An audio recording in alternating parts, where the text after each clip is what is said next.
जय हिंद दोस्तों, आप सभी का एक बार फिर से ओपन स्टडी जीके के इस यूट्यूब चैनल पे स्वागत है। दोस्तों, आज की इस वीडियो में हम लोग बिहार पुलिस एग्जाम 2024 की बात करेंगे। तो दोस्तों, इस एग्जाम को देखते हुए आज की इस वीडियो में हम लोग सामान्य ज्ञान के जो है 50 इंपोर्टेंट एमसीक्यू प्रश्न करने वाले हैं। दोस्तों, यह सभी प्रश्न जो है बिहार पुलिस एग्जाम के दृष्टिकोण से काफी इंपॉर्टेंट रहने वाला है। उसके बाद देखिए, जो लोग बीपीएससी का तैयारी कर रहे हो, Bihar SSC, Bihar police, Bihar SI, इन सभी एग्जाम के दृष्टिकोण से यह वीडियो काफी इंपॉर्टेंट रहने वाला है। तो आइए दोस्तों, हम लोग बिना किसी देरी का वीडियो स्टार्ट करते हैं। तो सबसे पहला प्रश्न की बात करेंगे। तो दोस्तों, सबसे पहला प्रश्न जो है आपको सबसे पहला प्रश्न है, आजाद दास्ता का गठन किसके द्वारा किया गया था। तो दोस्तों, आजाद दास्ता की गठन की बात करेंगे तो देखिए, आजाद दास्ता का गठन जो है यह जो है जयप्रकाश नारायण के द्वारा किया गया था। तो इस प्रश्न का जो राइट आंसर हो जाएगा ऑप्शन नंबर ए हो जाएगा। उसके बाद देखिए नेक्स्ट प्रश्न देखिए देखिए ऋग्वेद में बिहार के लिए किस शब्द का प्रयोग किया गया है। तो दोस्तों, ऋग्वेद में जो है बिहार के लिए किस शब्द का प्रयोग किया है। तो देखिए, ऋग्वेद में बिहार के लिए जो है कीकट शब्द का प्रयोग किया गया है। तो इस प्रश्न का जो राइट आंसर हो जाएगा कीकट हो जाएगा। उसके बाद देखिए तीसरा प्रश्न देखिए देखिए असहयोग आंदोलन के दौरान बिहार में द मदरलैंड नामक अखबार प्रकाशन किसके द्वारा शुरू किया गया। तो देखिए, बिहार में जो है असहयोग आंदोलन के दौरान जो है द मदरलैंड नामक अखबार पत्र का जो है प्रकाशन किसके द्वारा जो है शुरू किया गया था। तो यह जो है मजहरुल हक के द्वारा शुरू किया गया था। तो इस प्रश्न का जो राइट आंसर हो जाएगा ऑप्शन नंबर ए हो जाएगा। अगला प्रश्न देखिए दोस्तों, कोटिलकृत अर्थशास्त्र में राज शब्दोपीजी संघ शब्द का प्रयोग किसके लिए किया गया है। तो दोस्तों, कोटिल के जो है अर्थशास्त्र की बात करेंगे तो देखिए, राज शब्दोपीजीवी की संघ जो है यह जो है शब्द का प्रयोग किसके लिए किया गया है। तो इन शब्द का प्रयोग जो है किनके लिए किया गया है। तो यह जो है आपको लिच्छवी के लिए जो है इन शब्द का प्रयोग किया गया है। तो इस प्रश्न का जो राइट आंसर हो जाएगा ऑप्शन नंबर बी हो जाएगा। अगला प्रश्न देखिए दोस्तों, बिहार विद्यापीठ की स्थापना कब हुई थी। तो देखिए, बिहार विद्यापीठ की स्थापना करेंगे की बात करेंगे तो इनकी स्थापना जो है 1921 ईस्वी में जो है बिहार विद्यापीठ की स्थापना हुई थी। तो इस प्रश्न का जो राइट आंसर हो जाएगा ऑप्शन नंबर बी हो जाएगा। देखिए, अगला प्रश्न है, भारत के संविधान के किस अनुच्छेद में विधान परिषद का सृजन और विघटन का उपबंध जो है अंतर्विष्ट है। तो दोस्तों, विधान परिषद का जो है सृजन और विघटन का जो है उपबंध की बात करेंगे तो यह जो है अनुच्छेद 169 में जो है राज्य विधान परिषद के सृजन और उपबंध का जो है अंतर्विष्ट किया गया है। तो इस प्रश्न का जो राइट आंसर हो जाएगा ऑप्शन नंबर बी हो जाएगा। उसके बाद देखिए दोस्तों, अगला प्रश्न है, महाधिवक्ता महाधिवक्ता निम्नलिखित में से किसके जो है प्रसाद पर्यंत पद धारण करता है। तो दोस्तों, महाधिवक्ता की बात करेंगे तो यह जो है किसके प्रसाद पर्यंत पद धारण करता है। तो यह जो है राज्यपाल के जो है प्रसाद पर्यंत जो है पद धारण करता है। तो इस प्रश्न का जो राइट आंसर हो जाएगा ऑप्शन नंबर सी हो जाएगा। देखिए, अगला प्रश्न है, भारतीय संविधान की प्रस्तावना में पंथ निरपेक्ष शब्द किस वर्ष जोड़ा गया है। तो दोस्तों, भारतीय संविधान के प्रस्तावना में जो है पंथ निरपेक्ष शब्द की बात करेंगे तो यह जो है कब जोड़ा गया। तो यह जो है 42वें संविधान संशोधन के द्वारा जो है 1976 में जोड़ा गया है। तो इस प्रश्न का जो राइट आंसर हो जाएगा ऑप्शन नंबर सी हो जाएगा। उसके बाद देखिए, अगला प्रश्न है, भारत में पंचायती राज व्यवस्था की शुरुआत कब हुई थी। तो दोस्तों, भारत में जो है पंचायती राज व्यवस्था की शुरुआत जो है 2 अक्टूबर 1959 को जो है राजस्थान के नागौर जिला से जो है पंचायती राज व्यवस्था की जो है शुरुआत हुई है। तो इस प्रश्न का जो राइट आंसर हो जाएगा 2 अक्टूबर 1959 हो जाएगा। उसके बाद देखिए, अगला प्रश्न है, ली कमीशन निम्नलिखित में से किससे संबंधित था। तो दोस्तों, ली कमीशन की बात करेंगे तो देखिए, ली कमीशन का संबंध किससे है। तो देखिए, भारतीय सिविल सेवा से जो है संबंधित है। तो इस प्रश्न का जो राइट आंसर हो जाएगा ऑप्शन नंबर ए हो जाएगा। अगला प्रश्न देखिए दोस्तों, भारत सचिव का पद जो है निम्नलिखित में से किसके द्वारा बनाया गया था। तो दोस्तों, भारत सचिव के पद की बात करेंगे तो इनका जो है पद का जो है प्रबंध जो है कब किया गया था। तो देखिए, यह जो है आपको 1858 का जो है भारत शासन अधिनियम के द्वारा जो है भारत सचिव का पद जो है बनाया गया था। तो इस प्रश्न का जो राइट आंसर हो जाएगा 1858 का अधिनियम हो जाएगा। अगला प्रश्न देखिए दोस्तों, भवानी मंदिर की रचना किसके द्वारा की गई थी। तो देखिए, भवानी मंदिर की बात करेंगे तो भवानी मंदिर की रचना जो है यह जो है अरविंद घोष के द्वारा किया गया था। तो इस प्रश्न का जो राइट आंसर हो जाएगा अरविंद घोष हो जाएगा। अगला प्रश्न देखिए दोस्तों, निम्नलिखित में से किसने भारत में अंग्रेजी शिक्षा का नींव डाली थी। तो देखिए, भारत में अंग्रेजी शिक्षा की नींव की बात करेंगे तो यह जो है किसके द्वारा जो है डाली गई थी। तो देखिए, भारत में अंग्रेजी शिक्षा का नींव जो है यह देखिए ऑप्शन ए की बात करेंगे तो ऑप्शन ए में जो है 1813 का जो है चार्टर एक्ट यह भी हो जाएगा। उसके बाद देखिए अगला प्रश्न है general committee of public instruction 1823 यह भी हो जाएगा। उसके बाद देखिए प्रश्नविद एवं आंग्लविद विवादों से जो है, तो इस प्रश्न का जो राइट आंसर की बात करेंगे यानी ऑप्शन ए 2 और 3 जो है तीनों सही हो जाएगा। तो ऑप्शन नंबर डी की बात करेंगे तो इस प्रश्न का जो राइट आंसर हो जाएगा कि निम्नलिखित में से किसने भारत में जो है अंग्रेजी शिक्षा का जो नींव डाली है, तो तीनों के कारण जो है भारत में अंग्रेजी शिक्षा का जो है नींव डाला गया है। तो इस प्रश्न का जो राइट आंसर हो जाएगा ऑप्शन नंबर डी हो जाएगा। अगला प्रश्न देखिए दोस्तों, फिनिक्स फर्म की स्थापना किस व्यक्ति द्वारा किया गया था? तो देखिए फिनिक्स फर्म की बात करेंगे तो फिनिक्स फर्म का स्थापना जो है महात्मा गांधी जी के द्वारा जो है दक्षिण अफ्रीका में जो है किया गया था। तो इस प्रश्न का जो राइट आंसर हो जाएगा ऑप्शन नंबर ए हो जाएगा। अगला प्रश्न देखिए दोस्तों, हिंदू महासभा की स्थापना कब हुई थी? तो देखिए हिंदू महासभा की स्थापना जो है बाल गंगाधर तिलक के द्वारा जो है किया जाता है। इनकी स्थापना की बात करेंगे तो 1915 ईस्वी में जो है हिंदू महासभा की स्थापना हुई थी। तो इस प्रश्न का जो राइट आंसर हो जाएगा ऑप्शन नंबर बी हो जाएगा। अगला प्रश्न देखिए दोस्तों, निम्नलिखित में से किसका संबंध हमारे राष्ट्र ध्वज के डिजाइन से है? तो दोस्तों भारतीय राष्ट्र ध्वज की बात करेंगे तो इनका डिजाइन जो है किसके द्वारा जो है तैयार किया गया है? तो दोस्तों भारतीय राष्ट्र के जो है ध्वज का डिजाइन जो है यह जो है पिंगली बंकैया के द्वारा जो है तैयार किया गया था। तो इस प्रश्न का जो राइट आंसर हो जाएगा ऑप्शन नंबर ए हो जाएगा। अगला प्रश्न देखिए दोस्तों, निम्नलिखित में से वैदिक साहित्य का सही क्रम क्या है? तो दोस्तों निम्नलिखित में से जो है वैदिक साहित्य का सही क्रम की बात करेंगे तो सबसे पहले देखिए वैदिक साहित्य हुआ, उसके बाद की बात करेंगे तो देखिए उसके बाद जो है ब्राह्मण हुआ। तो देखिए ऑप्शन ए में इसमें भी नहीं हो जाएगा, ब्राह्मण इसमें है, इसमें भी नहीं हुआ, इसमें भी नहीं हो जाएगा। तो इस प्रश्न का जो राइट आंसर हो जाएगा वैदिक साहित्य का सही क्रम क्या हो जाएगा? तो सबसे पहले हो जाएगा वैदिक संहिता, उसके बाद जो है ब्राह्मण हो जाएगा, उसके बाद जो है अरण्यक हो जाएगा, उसके बाद जो है उपनिषद हो जाएगा। तो इस प्रश्न का जो राइट आंसर हो जाएगा ऑप्शन नंबर बी हो जाएगा। अगला प्रश्न देखिए दोस्तों, निम्नलिखित में से कौन सी लिपियां अशोक के अभिलेखों में प्रयुक्त थी? तो कौन सी लिपियां जो है अशोक के अभिलेख में प्रयुक्त थी?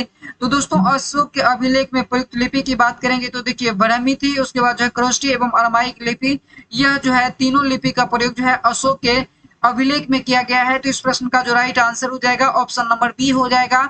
अरमाइक लिपि की बात करेंगे तो दोस्तों अरमाइक लिपि जो है इनका संबंध जो है अफगानिस्तान से देखने को मिलता है। अगला प्रश्न देखिए सूची 1 को सूची 2 के साथ सम्मिलित कीजिए और नीचे दिए कूट का प्रयोग कर जो है सही उत्तर चुने। तो देखिए मेगास्थनीज की बात करेंगे तो दोस्तों मेगास्थनी जो है यह जो आपको यानी लेखक और उनकी रचनाएं हैं। तो दोस्तों मेगास्थनीज की बात करेंगे तो मेगास्थनीज का जो है यह जो है मेगास्थनीज की बात करेंगे तो मेगास्थनीज जो है इंडिका जो है मेगास्थनीज के द्वारा जो है लिखा गया था। उसके बाद देखिए टॉलमी की बात करेंगे तो दोस्तों जियोग्राफी नामक पुस्तक जो है यह टॉलमी के द्वारा लिखा गया था। प्लिनी की बात करेंगे तो नेचुरल हिस्ट्री जो है यह प्लिनी के द्वारा लिखा गया था। उसके बाद देखिए सिक्यू की बात करेंगे तो सिक्यू जो है यह जो है ह्वेनसांग के द्वारा जो है लिखा गया है। तो इस प्रश्न का जो राइट आंसर की बात करेंगे तो देखिए ऑप्शन ए की बात करेंगे तो ए का जो राइट आंसर हो जाएगा 3 हो जाएगा, यानी ए जो है सी देखिए किसमें है तो यह जो आपको सी नंबर ऑप्शन में है। तो इस प्रश्न का जो राइट आंसर हो जाएगा ऑप्शन नंबर सी हो जाएगा। और सभी देखने की कोई जरूरत नहीं क्योंकि यहाँ 1 है, यहाँ 4 है, यहाँ जो है 1 है। तो इस प्रश्न का जो राइट आंसर हो जाएगा ऑप्शन नंबर सी हो जाएगा। उसके बाद देखिए अगला प्रश्न है किस काल में सर्वप्रथम कृषि का उत्पादन शुरू हुआ था? तो सर्वप्रथम कृषि के उत्पादन की बात करेंगे तो इनका संबंध जो है किस काल में शुरू हुआ था? तो इनका संबंध जो है यानी कृषि का जो है उत्पादन किस काल में शुरू हुआ था?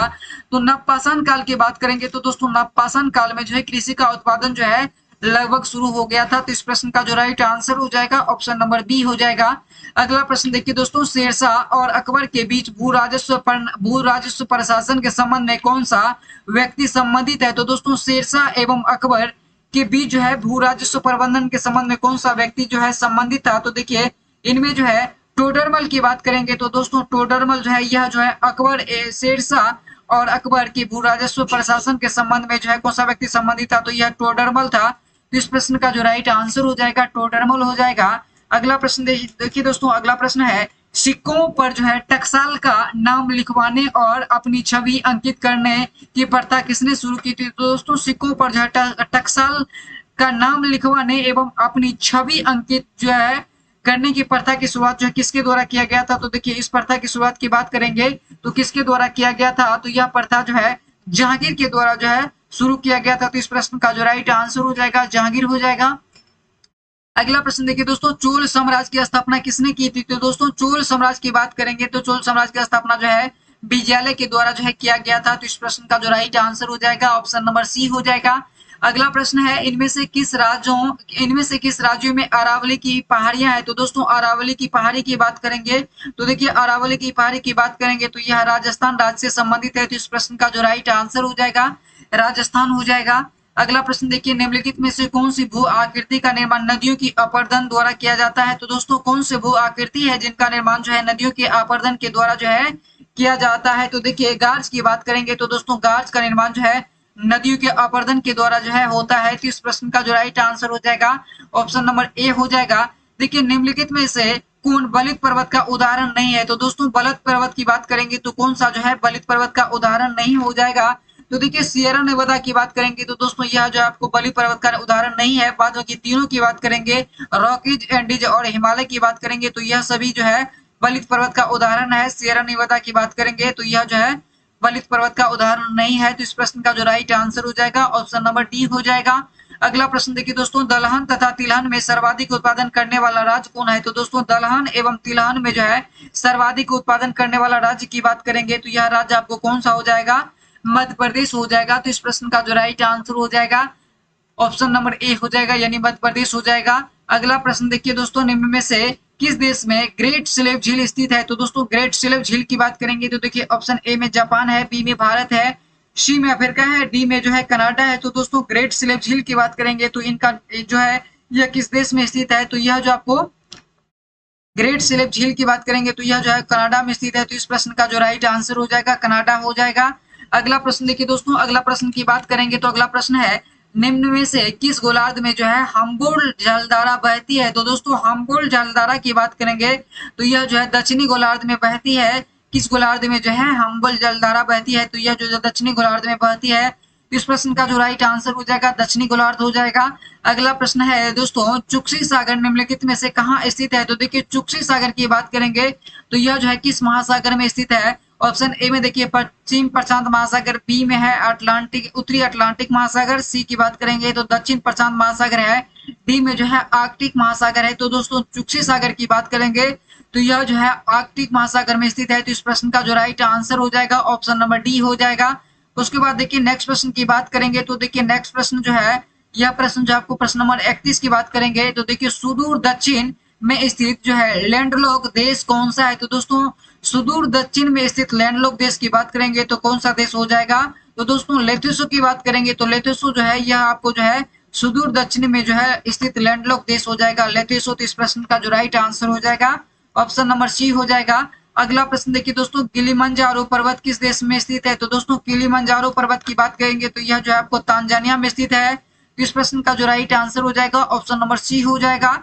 अगला प्रश्न देखिए दोस्तों, पोलर सिल्क रोड निम्नलिखित में से कौन सा देश बना रहा है? तो दोस्तों पोलर सिल्क रोड की बात करेंगे तो देखिए ऑप्शन ए की बात करेंगे तो ऑप्शन ए में जापान हो जाएगा, बी में चीन हो जाएगा, सी में रूस हो जाएगा और डी की बात करेंगे तो डी में ब्रिटेन हो जाएगा। तो दोस्तों पोलर सिल्क रोड की बात करेंगे तो यह जो है किस देश के द्वारा जो है बनाया जा रहा है? तो यह जो आपको चीन के द्वारा जो है पोलर सिल्क रोड बनाया जा रहा है। तो इस प्रश्न का जो राइट आंसर हो जाएगा ऑप्शन नंबर सी हो जाएगा। अगला प्रश्न है दोस्तों, भारत के कितने राज्य पाकिस्तान के सीमा से साझा करते हैं? तो दोस्तों भारत से जो है यानी भारत के कितने राज्य जो है पाकिस्तान के साथ सीमा साझा करता है? तो दोस्तों इनमें जो है राज्यों की बात करेंगे तो राज्य जो है 3 हो जाएगा। उसके बाद जो है यूटी की बात करेंगे तो लद्दाख एवं जम्मू कश्मीर 2 यूटी है जो कि पाकिस्तान के साथ जो है सीमा साझा करता है। तो इस प्रश्न का जो राइट आंसर हो जाएगा ऑप्शन नंबर बी हो जाएगा। अगला प्रश्न देखिए दोस्तों, इको मार्चिन क्या प्रदर्शित करता है? तो देखिए इको मार्चिन की बात करेंगे तो यह जो है क्या प्रदर्शित करता है? तो दोस्तों लेवल लगाने की जो है व्यवस्था है। तो इस प्रश्न का जो राइट आंसर हो जाएगा यानी ऑप्शन के अकॉर्डिंग देखिए आंसर की बात करेंगे तो यह आपको जो है लेवल लाने की व्यवस्था हो जाएगा। तो अगला प्रश्न की बात करेंगे तो दोस्तों अगला प्रश्न है, चिकित्सा के क्षेत्र में गोल्डन आवर निम्नलिखित में से किससे संबंधित है? तो दोस्तों चिकित्सा के क्षेत्र में गोल्डन आवर की बात करेंगे तो यह जो है किससे संबंधित है? तो देखिए यह जो है हार्ट अटैक से जो है संबंधित है। तो इस प्रश्न का जो राइट आंसर हो जाएगा यानी गोल्डन आवर जो है चिकित्सा क्षेत्र में किससे संबंधित है? तो हार्ट अटैक से हो जाएगा। उसके बाद देखिए अगला प्रश्न है, एक व्यक्ति दुर्घटना में घायल हो गया है, उसके रक्त समूह की जांच के लिए समय नहीं है तो उसे निम्न में से कौन सा रक्त दिया जाना चाहिए? तो दोस्तों यदि कोई व्यक्ति दुर्घटना में घायल हो जाती है और उसे रक्त समूह की जांच जो है समय पर नहीं हो पाती है, तो उसे कौन सा रक्त दिया जाना चाहिए? तो उसे जो है कौन सा रक्त दिया जाना चाहिए? तो उसे जो है ओ नेगेटिव दिया जाना चाहिए। तो इस प्रश्न का जो राइट आंसर हो जाएगा ओ नेगेटिव जो है दिया जाना चाहिए, यानी ऑप्शन नंबर डी हो जाएगा। अगला प्रश्न देखिए दोस्तों, जब तक व्यक्ति वृद्ध होते जाते हैं तो सामान्यतः उसका रक्तदाब जो है क्या होता है? तो दोस्तों यदि कोई व्यक्ति बूढ़ा होता है यानी वृद्ध हो जाता है तो उसका सामान्य रक्तदाब क्या होता है? तो उसका रक्तदाब जो है सामान्यतः बढ़ जाता है। तो इस प्रश्न का जो राइट आंसर हो जाएगा ऑप्शन नंबर ए हो जाएगा। अगला प्रश्न देखिए दोस्तों, क्रोमेटोग्राफी की तकनीकी का प्रयोग किस कार्य के लिए किया जाता है? तो दोस्तों क्रोमेटोग्राफी तकनीकी की बात करेंगे तो इनका प्रयोग जो है दर मिश्रण से पदार्थ को अलग करने के लिए जो है क्रोमेटोग्राफी का प्रयोग किया जाता है। तो इस प्रश्न का जो राइट आंसर हो जाएगा ऑप्शन नंबर सी हो जाएगा। अगला प्रश्न देखिए दोस्तों, स्तंभ बी में दिए गए स्रोत को स्तंभ ए में दिए गए उत्पाद से मिलाना है। तो देखिए फॉर्मिक अम्ल की बात करेंगे तो दोस्तों फॉर्मिक अम्ल जो है यह जो है फॉर्मिक अम्ल जो है की प्राप्ति कहाँ से होती है? तो दोस्तों फॉर्मिक अम्ल जो है यह जो है चींटियों के डंक में पाया जाता है। तो फॉर्मिक अम्ल की बात करेंगे तो यह जो चींटियों के अंक में चींटियों के जो है डंक में पाया जाता है। उसके बाद देखिए साइट्रिक अम्ल की बात करेंगे तो दोस्तों साइट्रिक अम्ल की बात करेंगे तो यह जो है किसमें पाया जाता है? तो साइट्रिक अम्ल जो है नींबू में पाया जाता है। उसके बाद देखिए टार्ट्रिक अम्ल की बात करेंगे तो यह इमली में पाया जाता है। तो फॉर्मिक अम्ल जो है यह आपको चींटियों में पाया जाता है। तो यानी तीन की बात करेंगे ए का 3 हो जाएगा, बी का बात करेंगे तो बी का ए हो जाएगा। तो यानी ऑप्शन नंबर बी जो है इस प्रश्न का जो राइट आंसर हो जाएगा। उसके बाद देखिए अगला प्रश्न है, लोहा जिससे प्राप्त किया जाता है वह डैश है। तो दोस्तों लोहा की बात करेंगे तो लोहा जो है किससे प्राप्त किया जाता है? तो दोस्तों लोहा जो है यह जो है हेमेटाइट से जो है प्राप्त किया जाता है। तो इस प्रश्न का जो राइट आंसर की बात करेंगे तो हेमेटाइट हो जाएगा, जो कि लोहा का अयस्क होता है। उसके बाद देखिए अगला प्रश्न है, 1 नैनोमीटर किसके बराबर होता है? तो दोस्तों 1 नैनोमीटर की बात करेंगे तो यह जो है किसके बराबर होता है? देखिए यहाँ जो है सभी में पावर जो है लिखा हुआ है। 1 नैनोमीटर की बात करेंगे यहाँ जो है 10⁻⁷ हो जाएगा। उसके बाद देखिए सी की बात करेंगे तो सी में जो है 10⁻⁶ cm हो जाएगा। उसके बाद देखिए डी की बात करेंगे तो डी में जो 10⁻8 माइनस हो जाएगा। तो दोस्तों 1 नैनोमीटर की बात करेंगे तो यह जो है 10⁻⁻10 cm के बराबर हो जाएगा, यानी ऑप्शन नंबर ए जो है इस प्रश्न का राइट आंसर हो जाएगा। उसके बाद देखिए अगला प्रश्न है, पदार्थ के संवेग और वेग के अनुपात में जो है कौन सी भौतिक राशि जो है प्राप्त होती है? तो दोस्तों पदार्थ के वेग और संवेग से जो है हमें कौन सी भौतिक राशि की जो है प्राप्ति होती है? तो देखिए पदार्थ के वेग एवं संवेग से जो है द्रव्यमान जो है प्राप्ति होती है। तो इस प्रश्न का जो राइट आंसर हो जाएगा ऑप्शन नंबर बी हो जाएगा। उसके बाद देखिए अगला प्रश्न है, सड़क पर चलने की अपेक्षा बर्फ पर चलना कठिन होता है क्योंकि? देखिए सड़क पर चलने की अपेक्षा बर्फ पर जो है चलना कठिन होता है क्योंकि देखिए बर्फ पे जो है घर्षण जो है अपेक्षा सड़क के अपेक्षाकृत जो है घर्षण कम होता है। तो देखिए ऑप्शन में देखेंगे तो देखिए सड़क पर जो है बर्फ से जो है सख्त तो यह गलत हो जाएगा, बर्फ जो है सड़क से सख्त तो यह भी गलत हो जाएगा। जब हम अपने पैर से धक्का देते हैं तो बर्फ पर कोई प्रतिक्रिया नहीं होता, यह भी गलत हो जाएगा। तो देखिए बर्फ में सड़क की अपेक्षा जो है घर्षण कम होता है, यही जो है इस प्रश्न का जो राइट आंसर हो जाएगा। उसके बाद देखिए दोस्तों अगला प्रश्न देखिए, प्रतिरोध का मान क्या होगा यदि परिपथ में विद्युत धारा 10 एम्पीयर तथा विभवांतर जो है 12 वोल्ट हो? तो इसका जो है इसका आंसर की बात करेंगे तो देखिए इसका आंसर जो है 1.2 ओम हो जाएगा। तो इस प्रश्न का जो राइट आंसर हो जाएगा ऑप्शन नंबर ए हो जाएगा। उसके बाद देखिए अगला प्रश्न है, यदि चलती हुई वस्तु का वेग दुगुना हो जाए तो वस्तु की गतिज ऊर्जा क्या होगी? यदि चलती हुई वस्तु का वेग दुगुना हो जाएगा तो वस्तु की गतिज ऊर्जा क्या होगी? यानी ऑप्शन ए में देखिए तिगुना हो जाएगा, बी में दोगुना हो जाएगा और सी में जो है 8 गुना है, डी में जो है 4 गुना है। तो दोस्तों यदि चलती हुई वस्तु का वेग दुगुना कर दिया जाए तो वस्तु की गतिज ऊर्जा क्या हो जाएगा? तो वस्तु की गति ऊर्जा जो है 4 गुना हो जाएगा। तो इस प्रश्न का जो राइट आंसर हो जाएगा ऑप्शन नंबर डी हो जाएगा।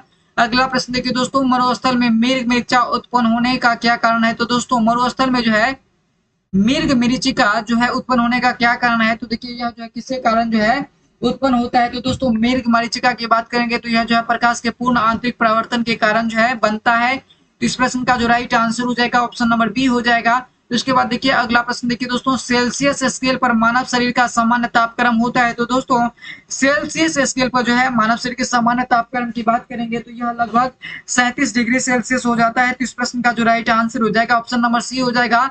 देखिए फ़ारेनहाइट पैमाना पे बात करेंगे तो यह जो है 98.6 फ़ारेनहाइट के बराबर होता है। उसके बाद जो है केल्विन की बात करेंगे तो दोस्तों केल्विन पर जो है 310 केल्विन के बराबर होता है। डिग्री सेल्सियस में बात करेंगे तो 37 डिग्री सेल्सियस हो जाएगा। तो इस प्रश्न का जो राइट आंसर हो जाएगा ऑप्शन नंबर सी हो जाएगा। अगला प्रश्न देखिए दोस्तों, किस सिद्धांत पर जेट इंजन कार्य करता है? तो दोस्तों जेट इंजन की बात करेंगे तो यह जो है किस सिद्धांत पे कार्य करता है? तो यह जो आपको रैखिक संवेग संरक्षण के सिद्धांत पे जो है जेट इंजन कार्य करता है। तो इस प्रश्न का जो राइट आंसर हो जाएगा ऑप्शन नंबर सी हो जाएगा। अगला प्रश्न देखिए दोस्तों, फाउंटेन पेन का आविष्कारक कौन है? तो देखिए फाउंटेन पेन के आविष्कारक की बात करेंगे तो वाटरमैन के द्वारा जो है फाउंटेन पेन का जो है आविष्कार किया जाता है। तो इस प्रश्न का जो राइट आंसर हो जाएगा ऑप्शन नंबर ए हो जाएगा। दोस्तों ये 50 एमसीक्यू प्रश्न थे, जो सभी प्रश्न जो है एग्जाम के दृष्टिकोण से काफी इंपोर्टेंट था। आइए दोस्तों, आज की इस वीडियो को हम लोग यहीं एंड करेंगे। यदि आप हमारे चैनल पर नए हैं तो लाइक सब्सक्राइब शेयर जरूर करेंगे। आप सभी को वीडियो देखने के लिए बहुत बहुत धन्यवाद।